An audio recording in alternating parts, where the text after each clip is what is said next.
కుదరదు. ఇకపై నీతో కలిసి జీవించడం నా వల్ల కాదు. నేను అడిగినంత మొత్తంలో నాకు డబ్బులు ఇచ్చావు అంటే ఏ గొడవ చేయకుండా నేను ఇంటి నుండి వెళ్లిపోతాను.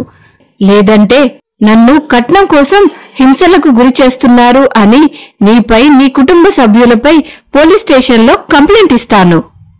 ఈ విధంగా సుహాసిని తన భర్త తనోజ్ ని, తన కుటుంబ సభ్యుల్ని బెదిరిస్తూ ఉంటుంది. ఈ సంభాషణ అంతా విన్న తనోజ్ తల్లి తండ్రి, అమ్మా సుహాసిని, అసలు నీ సమస్య ఏంటి? ఎందుకు ఇలా ప్రవర్తిస్తున్నావు నువ్వు? నా కొడుకు నిన్ను ప్రేమించి మరీ పెళ్లి చేసుకున్నందుకు నువ్వు వాడికి విధించే శిక్ష ఇదేనా? అయినా పెళ్లి జరిగి పట్టుమని 1 రోజులు కూడా అవ్వలేదు. ఇంతలోనే నీకు విడిపోవాలి అన్న ఆలోచన ఎలా వచ్చిందమ్మా? ఈ రోజు వరకు నిన్ను ఈ ఇంట్లో ఎవ్వరూ పల్లెత్తు మాట కూడా అనలేదు. అటువంటిది నువ్వు కట్నం కోసం నిన్ను వేధిస్తున్నాము అని మాపై కేసు పెడతావా? అని తనోజ్ తల్లి తండ్రి అడిగే ప్రశ్నలు వేటికి కూడా సమాధానం చెప్పే అవసరమే నాకు లేదు అన్నట్టుగా తలపొగరుతో నిలబడి ఉంటుంది సుహాసిని.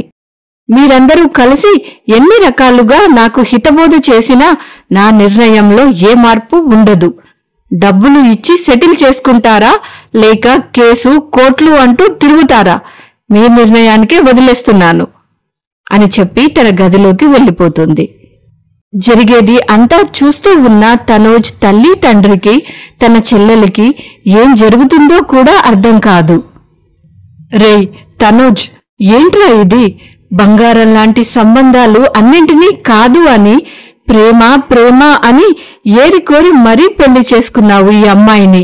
ఇంతలోనే విడిపోయేలా ఏం జరిగిందిరా మీ మధ్యలో అని తనోజ్ తండ్రి తనను నిలదీసి అడుగుతారు. నాన్న, నాకు ఏమీ అర్థం కావడం లేదు నాన్న. అసలు సుహాసిని సమస్య ఏంటో కూడా నాకు తెలియదు. నేను ఎన్నోసార్లు అడిగి చూశాను, కానీ తను ఏమీ మాట్లాడడం లేదు. 24 గంటలు విడాకులు, సెటిల్మెంట్ అంటూ ఈ 2 మాటలే మాట్లాడుతుంది నాన్న. పెళ్లికి ముందు నాకు తెలిసిన సుహాసిని, ఇప్పుడు ఉన్న సుహాసిని ఒక్కటేనా అన్న అనుమానం నాకే కలుగుతుంది నాన్న. నన్ను క్షమించండి నాన్న, నా వల్ల పెద్ద పొరపాటే జరిగిపోయింది. నేను చేసిన తప్పుకి నేనే కాకుండా నాతో పాటు మీరు కూడా బాధపడాల్సి వస్తుంది అని తనోజ్ తన కుటుంబ సభ్యులను క్షమించమని అడుగుతాడు. బాగా చదువుకున్నావు, తెలివైన వాడివి, మంచి నిర్ణయమే తీసుకుంటావులే అని నమ్మి నీ పెళ్లి నీ నిర్ణయానికే వదిలేసి మేము కూడా పెద్ద తప్పే చేశాంరా. అమ్మా, నువ్వు బాధపడకమ్మా. నేను వెళ్లి వదినతో ఒక్కసారి మాట్లాడి చూస్తానమ్మా. వద్దమ్మా, వద్దు. ఎవరు మాట్లాడినా ప్రయోజనం ఉండదు అని స్పష్టంగా అర్థమవుతుంది కదా. తనకు ఏమాత్రం కలిసి ఉండాలి అన్న కోరిక రవ్వంత ఉన్నా తన సమస్య ఏంటో మనకి చెప్పేది. కాని ఇక్కడ అలా జరగడం లేదు కదమ్మా. అలా ఇంటిల్లపాది ఈ విషయాన్నే తలుచుకొని కుమిలిపోతూ ఉంటారు. దీనికి కొన్ని నెలల ముందు ఏం జరిగింది అంటే, తనోజ్ ఒక సాఫ్ట్వేర్ కంపెనీలో జాబ్ చేస్తూ ఉంటాడు. మంచి ఫ్యామిలీ, మంచి శాలరీ, జీవితంలో ఏ లోటు లేదు. చాలా సంతోషంగా జాలీగా జీవిస్తున్న తనోజ్ జీవితంలోకి సుహాసిని అనే అమ్మాయి ఇన్స్టాగ్రామ్లో పరిచయం అవుతుంది. మొదట్లో సరదాగానే వారి పరిచయం మొదలవుతుంది. రాను రాను ఆ పరిచయం స్నేహంగా మారుతుంది. అలా కొన్ని నెలలు గడుస్తాయి. తనోజ్కి సుహాసినిపై మంచి అభిప్రాయం కలుగుతుంది. మెల్లిమెల్లిగా తనని ఇష్టపడడం మొదలు పెడతాడు. మరొక వైపు తనోజ్ ఇంట్లో తనకి పెళ్లి సంబంధాలు చూడడం మొదలు పెడతారు.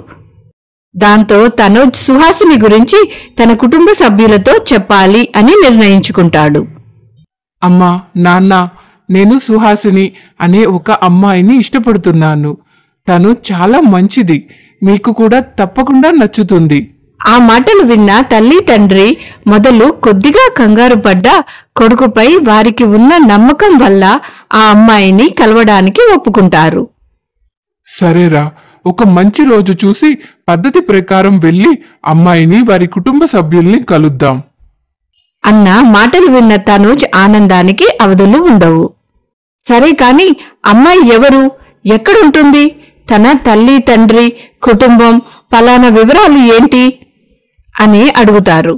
నేను ఇంకా ఆ అమ్మాయిని డైరెక్ట్గా కలవలేదు నాన్న. మేము ఇద్దరం ఇన్స్టాగ్రామ్లో ఒకరికి ఒకరం పరిచయం అయ్యాము. మా అభిప్రాయాలు ఇష్టాలు అన్నీ బాగా కలిశాయి. ముందు మీతో ఒక్క మాట చెప్పి ఆ తర్వాత తనని డైరెక్ట్గా కలుద్దాము అని అనుకున్నాను. ఆ మాటలు విన్న తనోజ్ తల్లి తండ్రి చెల్లెలికి నెత్తి మీద బండరాయి పడినంత పని అవుతుంది. తనోజ్, ఏంట్రా ఏంటి నువ్వు మాట్లాడేది? ఇప్పటి వరకు అమ్మాయిని కూడా డైరెక్ట్గా నువ్వు చూడలేదా? అటువంటప్పుడు మరి నువ్వు ఆ అమ్మాయే నీకు సరైన జీవిత భాగస్వామి అని ఎలా నిర్ణయించుకున్నావురా? అన్నీ చూసుకొని ఒకరిని ఒకరు బాగా తెలుసుకొని చేసుకున్న పెళ్లిళ్లే నిలబడడం లేని రోజులురా ఇవి. అటువంటిది నువ్వు ఇలా అన్న తండ్రి మాటలకు తనోజ్, లేదు నాన్న, ఇందులో మీరు కంగారు పడవలసిన విషయం ఏమీ లేదు. తన గురించి నాకు బాగా తెలుసు నాన్న. ఒకరిని ఒకరం కలుసుకొని మాట్లాడకపోతేనే మా మనసులు కలిశాయి. అది చాలు కదా వివాహానికి అని తనోజ్ తన తల్లి తండ్రిని వివాహానికి ఒప్పిస్తాడు. ఆ తరువాత తనోజ్ మొట్టమొదటిసారిగా సుహాసినిని డైరెక్ట్గా కలిసి విషయమంతా చెప్తాడు. ఆ మాటలు విన్న సుహాసిని కూడా చాలా సంతోషిస్తుంది. వారి ప్రేమ పెళ్లి వరకు రావడంతో వారిద్దరి ఆనందానికి అవధులు ఉండవు. అలా 1 నెల రోజులు గడిచాక ఒక మంచి ముహూర్తాన్న వారిద్దరి వివాహం ఘనంగా జరిపిస్తారు. సుహాసినికి అత్తవారింట్లో అది మొదటి రోజు. కొత్త కోడలు ఇంటికి వచ్చింది అన్న ఆనందంలో ఉంటారు ఇంటిల్లపాది. అమ్మా సుహాసిని, కొంచెం మంచినీళ్లు తీసుకురా తల్లి అన్న మామగారి మాటలకు, ఏంటి నాకు ఆర్డర్లు వేస్తున్నావు నువ్వు? నేనేమైనా మీ ఇంటికి వచ్చిన కొత్త కోడలేనా లేక కొత్త పని మనిషినా? అన్న మాటలకు రామారావు గారికి దిమ్మ తిరిగిపోతుంది. ఇప్పుడు నేనేమన్నానమ్మా? అంత పెద్ద మాట అనేసావు నువ్వు. మంచినీళ్లే కదా అడిగాను. హా, ఈరోజు మంచినీళ్లు, రేపు టీ కాఫీ, ఇలా ఎక్కడికి వెళ్లి ఆగుతుందో ఈ ఆర్డర్ల లిస్టు అని నెత్తిమీద నోరేసుకొని అరుస్తూ ఉంటుంది సుహాసిని. ఆ మాటలు విన్న అత్తగారు జయమ్మ, అమ్మాయి ఏంటిది? మీ అమ్మా నాన్న నీకు పెద్దవాళ్లతో ఎలా మాట్లాడాలో నేర్పించలేదా? తండ్రి లాంటి మామగారిని పట్టుకొని నీ ఇష్టం వచ్చినట్టు మాట్లాడుతున్నావు నువ్వు. హా, అదే తండ్రి లాంటి వారు కాబట్టి నాకు ఇలా పనులు పురమాయిస్తున్నారు. అదే నా తండ్రి అయితే నాకు ఇలా చెప్పేవారు కాదు కదా అని చిన్న విషయాన్ని పెద్ద గొడవగా మారుస్తుంది సుహాసిని. వదినా, ఎందుకు ఇంత చిన్న విషయానికి నువ్వు ఇంత రాద్ధాంతం చేస్తున్నావు? నీకు ఇష్టం లేకపోతే వదిలేయి, నేను వెళ్లి తెచ్చి ఇస్తాను మా నాన్నకి మంచినీళ్లు. నేను రాద్ధాంతం చేస్తున్నానా? అంటే ఏంటిప్పుడు? నేను గయ్యాలి దాన్ని, మీరందరూ ఉత్తములా? అలా సుహాసిని తన మాటలతో ఇంటిల్లపాదికి చెమటలు పట్టేలా చేస్తుంది. దాంతో అందరూ తలలు పట్టుకొని కూర్చుంటారు. సాయంత్రం సమయం అవుతుంది. తనోజ్ ఆఫీస్ నుండి ఇంటికి తిరిగి వస్తాడు. ఇంటికి రావడంతోటి తనోజ్కి ఇంట్లో ఏదో తేడాగా కనిపిస్తుంది. దాంతో తనోజ్ కంగారు పడుతూ, అమ్మా నాన్న, ఏం జరిగింది? ఎందుకు అలా ఉన్నారు మీరందరూ అని అడుగుతాడు. ఆ మాటలు విన్న తనోజ్ తల్లి తండ్రికి ఏం మాట్లాడాలో కూడా అర్థం కాని అయోమయ స్థితిలో ఉంటారు. ఆ సమయంలో తను చెల్లెలు కలుగచేసుకుని జరిగిందంతా తనోజ్కి వివరంగా చెబుతుంది. చెల్లెలి ద్వారా విషయం తెలుసుకున్న తనోజ్కి కూడా మతిపోయినంత పని అవుతుంది. దాంతో గదిలోకి కోపంగా వెళ్లి ఏంటిది అని సుహాసినిని నిలదీసి అడిగేలోపే సుహాసినియే తనోజ్పై విరుచుకు పడిపోతుంది. ఏంటి నువ్వు నన్ను పెళ్లి చేసుకుని ఈ ఇంటికి కోడలుగా తీసుకొచ్చావా లేక పనిమనిషిగా తీసుకువచ్చావా? పెళ్లికి ముందు ఎన్ని కబుర్లు చెప్పావు, నా కాలు కింద కూడా పెట్టనివ్వను అని. మీ అమ్మ నాన్న చెల్లెలు అందరూ నన్ను ఒక మహారాణిలా చూసుకుంటారు అని ఎన్ని చెప్పావు నువ్వు. కాని ఇప్పుడేంట్రా అంటే వాళ్ళు అందరూ నన్ను ఒక పనిమనిషిలా చూస్తున్నారు. అసలు మీరందరూ నా గురించి ఏమనుకుంటున్నారు? ఇన్ని నెలల పరిచయంలో తనోజ్ సుహాసినిలో ఆ వింత ప్రవర్తన ఎప్పుడూ చూసిందే లేదు. అలా షాక్లో ఉండిపోయిన తనోజ్ ఏమీ మాట్లాడకుండా బయటకి వచ్చేస్తాడు. ఏంట్రా ఇది? అమ్మాయి గురించి నాకు బాగా తెలుసు, మన కుటుంబంలో ఇమిడిపోతుంది అని అన్నావు కదా నువ్వు. మరి ఏంట్రా ఇది? అమ్మా అమ్మ సారీ అమ్మా, అసలు ఇంతవరకు నేను కూడా ఎప్పుడూ తనలో ఈ వింత ప్రవర్తన చూసిందే లేదమ్మా అని తనోజ్ కూడా తన ఆశ్చర్యాన్ని వ్యక్తపరుస్తాడు. అలా రోజులు గడుస్తూ ఉంటాయి. ఇంట్లో ప్రతిరోజు ఏదో ఒక గొడవ జరుగుతూనే ఉంటుంది. అసలు గొడవకు కారణం ఏంటి అన్నది మాత్రం ఎవరికీ అంతు చిక్కదు. ఇంట్లో జరిగే ఈ చిరాకులు గొడవలతో ఇంటిల్లపాది విసిగిపోతారు. కాని అందరూ తనోజ్ గురించి ఆలోచించి మౌనంగా భరిస్తూ ఉంటారు. ఒకరోజు జయమ్మ తన కూతురు జాహ్నవితో కలిసి మార్కెట్కి వెళ్తుంది. ఏంటి జయమ్మ, ఎలా ఉంది కొత్త కోడలు? చూస్తుంటే నిన్ను కాలు కూడా కింద పెట్టనివ్వడం లేదనుకుంటా.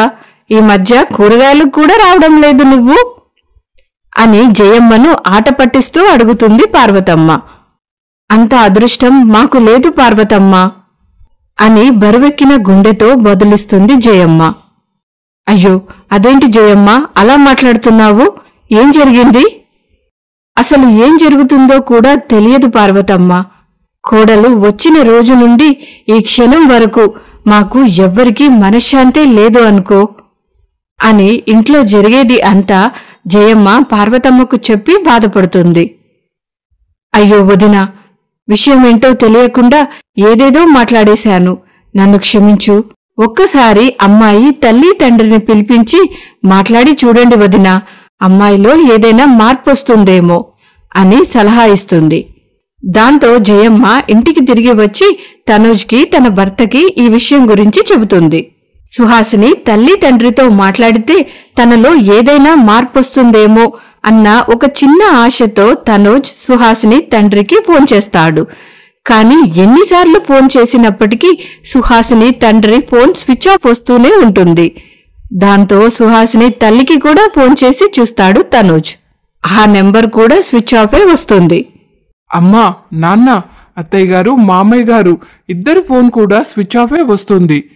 ఇలా కాదులే, ఒక్కసారి డైరెక్ట్గా వెళ్ళి మాట్లాడి చూస్తాను అని చెప్పి తనోజ్ మర్నాడు ఉదయం సుహాసిని ఇంటికి బయలుదేరతాడు.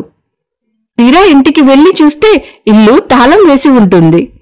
దాంతో ఏం చేయాలో అర్థం కాక తిరిగి ఇంటికి బయలుదేరి వచ్చేస్తాడు తనోజ్. ఇలా రోజు ఇంట్లో గొడవలు చిరాకులు ఎక్కువ అవడంతో తనోజ్ ఆఫీస్లో కూడా వర్క్ పై శ్రద్ధ పెట్టలేకపోతాడు. ఎప్పుడూ లేని విధంగా తన బాస్తో చివాట్లు కూడా తింటాడు. రే మావా, ఏంట్రా, ఎంత కొత్తగా పెళ్ళైతే మాత్రం ఇంకా భార్యే లోకం అన్నట్టుగా ఉంటే మరి బాస్తో ఇలానే చివాట్లు తినాల్సి వస్తుంది. మరి కొంచెం కలల ప్రపంచం నుండి బయటకు వచ్చి వర్క్ పై కాన్సన్ట్రేట్ చెయ్యి అని తన కొలీగ్ విషయం తెలియకుండా తనోజ్ని ఆట పట్టిస్తూ ఉంటాడు. కాని ఆ మాటలు విన్న తనోజ్కి మాత్రం ఒళ్ళు మండిపోతుంది.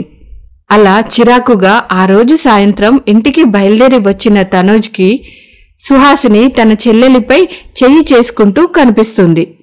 అది చూసిన తనోజ్ సహనం నశించిపోతుంది. దాంతో కోపం వచ్చిన తనోజ్ సుహాసినిపై చెయ్యి చేసుకుంటాడు. నీకు ఎంత ధైర్యం, నాపై చెయ్యెత్తుతావా నువ్వు?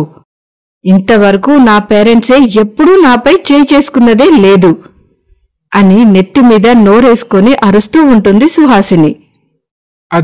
అదే వాళ్ళు చేసిన అతిపెద్ద తప్పు. అందుకే నువ్వు ఇలా ఉన్నావు, ఊసరవెల్లిలా రంగులు మారుస్తూ. పెళ్లికి ముందు నీ నిజ స్వరూపం నాకు తెలిసి ఉంటే నేను నిన్ను పెళ్లి చేసుకోవడం కాదు కదా, కనీసం నిన్ను కలవడానికి కూడా ఇష్టపడేవాడిని కాదు. నీ వల్ల నా జీవితం ఎలాగో నాశనమైపోయింది. నాతో పాటు నా తల్లి తండ్రి, నా చెల్లెలు కూడా బాధపడుతున్నారు అని సుహాసినిని బాగా తిడతాడు తనోజ్.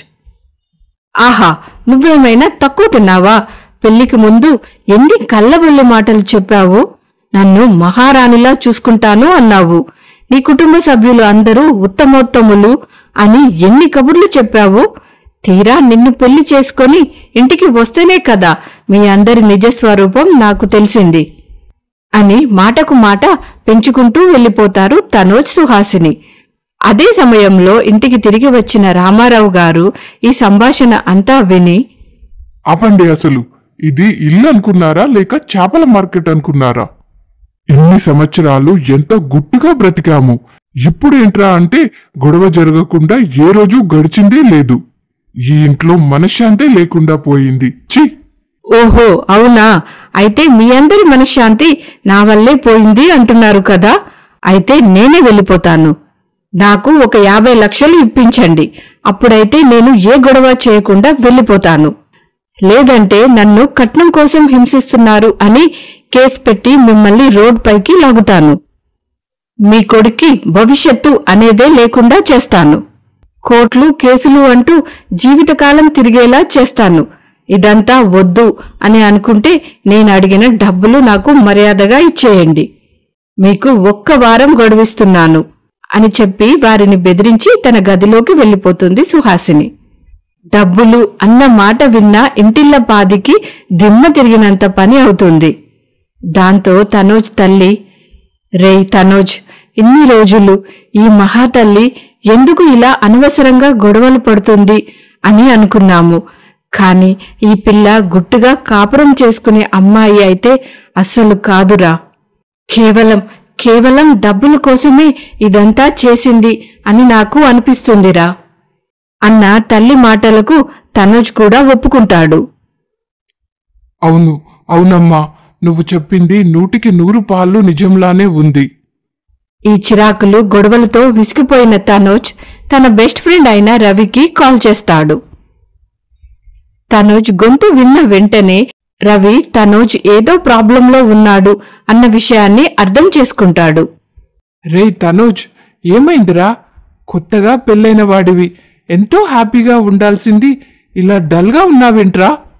ఆ మాటలకు తనోజ్ తన జీవితంలో జరుగుతుంది అంతా తన స్నేహితుడికి పూసగుచ్చినట్టుగా వివరిస్తాడు. ఓ గాడ్, ఏంట్రా ఇంత జరిగిందా నీ జీవితంలో? మరి నువ్వు నాకు ఒక్క మాట కూడా ఇన్ని రోజులు ఎందుకు చెప్పలేదురా? ఈ రోజుల్లో ఇలాంటివి చాలా ఎక్కువగా జరుగుతున్నాయిరా. నువ్వు కూడా సుహాసినిని ఆన్లైన్ చాటింగ్లోనే మొదటిసారిగా కలిశాను అన్నావు కదా అని అడుగుతాడు. అవునరా, తను నాకు మొదటిసారిగా ఇన్స్టాగ్రామ్లోనే పరిచయం అయిందిరా. అయితే ముందు నువ్వు తనకి మెసేజ్ చేశావా లేక తను నీకు మెసేజ్ చేసిందా అని అడుగుతాడు రవి. లేదురా రవి, నేను చేయలేదు, తనే మెసేజ్ చేసింది. బాగా ఆలోచిస్తుంటే ఇప్పుడు అర్థమవుతుందిరా నాకు. మొదట్లో నేను అంతగా తన మెసేజ్లకు రెస్పాండ్ కూడా అవ్వలేదు. కానీ తను నేను రిప్లై ఇవ్వకపోయినా చాలా పేషెన్స్తో ఉండి నాతో పరిచయం పెంచుకుందిరా అన్న తనోజ్ మాటలు విన్న రవికి సగం విషయం అర్థమైపోతుంది. సరేరా, నీ పెళ్లికి నేను రాలేకపోయాను. తనని నేను ఇప్పటి వరకు చూసిందే లేదు. ఒక్కసారి తన ఫోటో నాకు వాట్సాప్ చేయి అని చెప్తాడు రవి. తనోజ్ పంపించిన సుహాసిని ఫోటో చూసిన రవికి దిమ్మ తిరిగిపోతుంది. వెంటనే ఏమాత్రమూ ఆలస్యం చేయకుండా తనోజ్కి కాల్ చేస్తాడు. రే తనోజ్, నువ్వు చాలా పెద్ద ప్రాబ్లంలో చిక్కుకున్నావురా. ఈ అమ్మాయి నువ్వు అనుకునే ఫ్యామిలీ టైప్ అమ్మాయి అయితే కాదురా. ఒక్క మాటలో చెప్పాలి అంటే ఇలా అబ్బాయిల్ని ట్రాప్ చేసి పెళ్లి చేసుకుని వారిని బెదిరించి డబ్బులు డిమాండ్ చేసే గ్యాంగ్లో ఒక మెంబర్ రా. ఈ రాక్షసి బారిన పడి మోసపోయిన వారి లిస్టు చాలా పెద్దదేరా అని రవి తనకు తెలిసిన దూరపు బంధువుల్లో ఒక అబ్బాయిని కూడా ఇలానే పెళ్లి చేసుకుని డబ్బులు డిమాండ్ చేసింది అన్న విషయం గురించి చెప్తాడు. కానీ వాడు ఈ అమ్మాయిపై కేసు పెట్టమని నేను ఎంత ఒత్తిడి చేసినా పరువు పోతుంది అని, తన దగ్గర సాక్ష్యాలు కూడా ఏమీ లేవు అని ఈ రాక్షసిని వదిలేశాడురా. వాడు చేసిన ఈ తప్పుకి నువ్వు బలైపోయావురా మావా.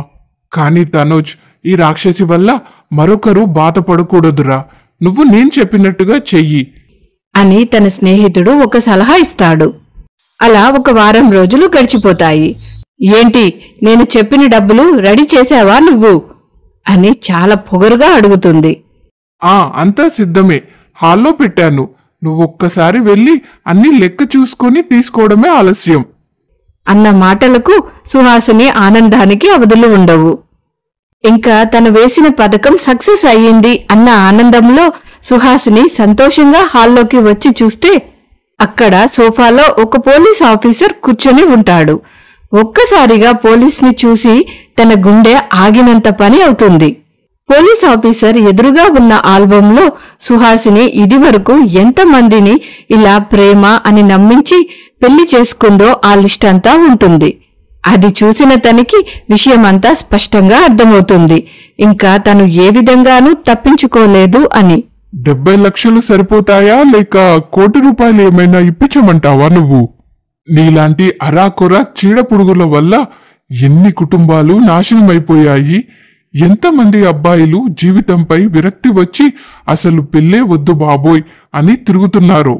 నీకు కావలసిన డబ్బంతా నేను నీకు పోలీస్ స్టేషన్లో ఇప్పిస్తాను పద అని చెప్పి సుహాసినిని అరెస్టు చేసి పోలీస్ స్టేషన్కి తీసుకువెళ్తారు.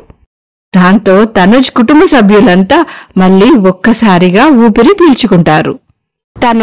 తనుజ్ కుటుంబ సభ్యులు అందరూ పరువుకి ప్రాణమిచ్చే వ్యక్తులు. సుహాసిని తనుజ్ గురించి, తన కుటుంబం గురించి పూర్తి వివరాలు తెలుసుకున్న తర్వాతే తనుజ్తో ఇన్స్టాగ్రామ్లో పరిచయం పెంచుకుంటుంది. తనుజ్ని ట్రాప్ చేయడం వల్ల తనకు ఏ ఇబ్బంది రాదు అని నమ్మకం కుదిరిన తరువాత తనుజ్తో వివాహానికి ఒప్పుకుంటుంది సుహాసిని. అలా ఇంటిల్లపాదిని మోసం చేసి డబ్బులు తీసుకొని వెళ్ళిపోదాము అని అనుకుంటుంది సుహాసిని. కానీ ఈ విధంగా జైలు పాలు అవుతుంది అన్న విషయాన్ని మాత్రం ఊహించలేకపోతుంది. ఆ తరువాత తనుజ్ తృతిలో తప్పిన ప్రమాదాన్ని తలుచుకుని ఆ భగవంతుడికి కృతజ్ఞతలు తెలుపుకుంటాడు. ఇంతవరకు చూశారంటే ఈ కథ మీకు నచ్చింది అని అనుకుంటున్నాను. నచ్చినట్టయితే please subscribe to our channel and like చేయడం మాత్రం మర్చిపోకండి. మీరు చేసే ఈ చిన్న లైక్ ఈ కథ మరింత మందికి చేరుకోవడానికి సహాయపడుతుంది. మరొక మంచి కథలో మళ్ళీ కలుద్దాం. అంతవరకు సెలవు.